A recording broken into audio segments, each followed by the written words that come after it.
Hi, I'm Ed with AppliancePartsPros.com. If your Maytag front load washer isn't turning the drum and that motor's heating up, chances are something's gone wrong in the drive motor. In this guide, we're going to walk step by step through the service diagnostic mode, check electrical resistance, and test motor activation to figure out exactly where the problem is hiding, whether it's a bad motor, faulty wiring, or a control board. Let's get started. With over 2 million products in stock and the know-how to help you do it yourself, we are AppliancePartsPros.com.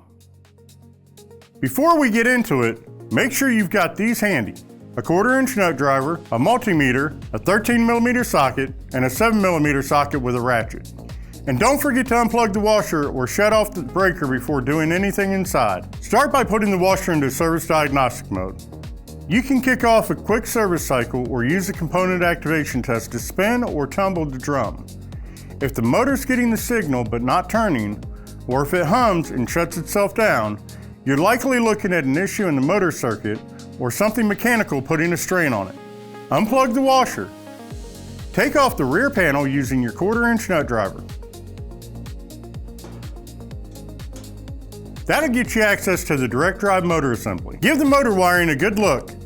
Check for heat marks, melted spots, corroded terminals, or any wires that look rough around the edges. One bad wire can drive up resistance and overheat the motor in no time. Next up, we'll test the stator. With the motor now in view, use your 13mm socket to pull off the rotor bolt. Make sure you hold the rotor still while loosening. Slide the rotor straight off. You're looking for cracked magnets, loose parts, or any junk that might be jammed between the rotor and the stator. Any of that could keep the motor from turning right. Use your 7mm socket to take out the mounting bolts. Just support the stator as you go so it doesn't drop. Once the bolts are out, slide the stator off the shaft. Set your multimeter to read resistance. Measure the resistance between each of the 3 winding parts. They should read somewhere between 6 and 20 ohms, and they ought to be within 1 ohm of each other. If you've got an open, short, or ground, or one of the legs is way off, you've got yourself a bad stator.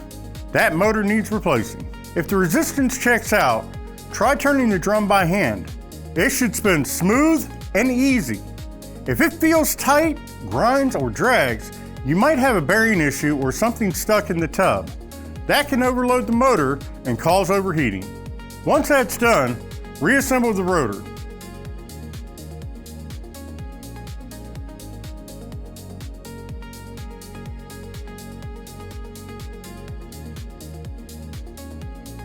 Torque the bolt back down. Assuming your motor passed its test, let's take a closer look at the control board. Take off the top panel with your 1/4-inch nut driver. There are 3 screws in the back.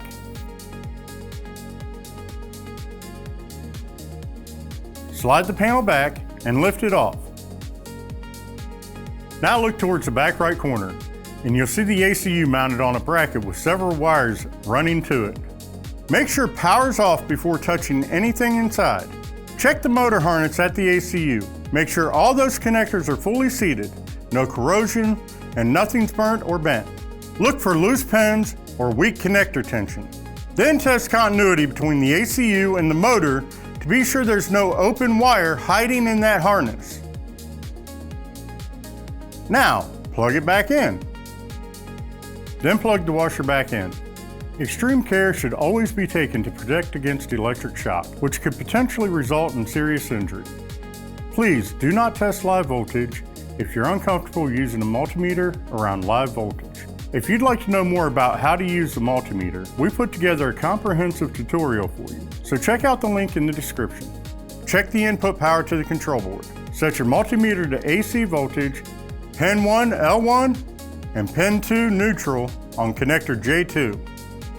If the input's good, but the ACU still won't put out voltage at J6, the board failed and needs replacement. Always disconnect power before swapping parts. To pull the motor, just remove the 13mm bolt holding the rotor.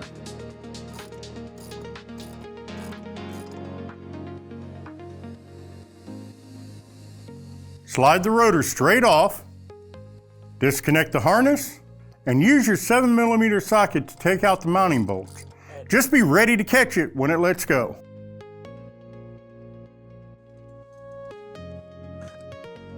Here's the old motor, and here's the new one. If you haven't gotten it yet, you can track it down by model number at AppliancePartsPros.com. To install the new motor, line it up to the bracket. Bolt it in place. Line up the rotor. Torque the bolt back down and plug the harness back in. Reinstall the rear panel and secure it with the screws. Once everything's in place, power up the washer.